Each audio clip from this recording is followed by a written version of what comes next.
Bhuj Mirzapar highway પર કોલસાથી ભરેલી ટ્રકમાં આગ. ફાયર ટીમે તાત્કાલિક પહોંચી આગ કાબૂમાં લીધી. તારીખ 1/7/2026ના રોજ સવારે 7:15 વાગે ભુજ ફાયર કંટ્રોલ રૂમમાં કોલ મળ્યો હતો કે મિર્ઝાપર હાઈવે પર ભોલેનાથ પેટ્રોલ પંપ નજીક કોલસા ભરેલી ગાડી નંબર GJ12 AT8409માં આગ લાગી છે. માહિતી મળતા જ ભુજ ફાયર ટીમ તાત્કાલિક ઘટના સ્થળે પહોંચી હતી અને ભારે જહેમત બાદ આગ પર કાબૂ મેળવ્યો હતો.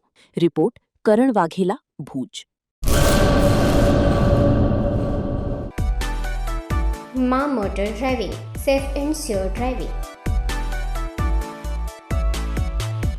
ડ્રાઇવિંગ એ શોખ સાથે આપની મોટી જવાબદારી પણ છે.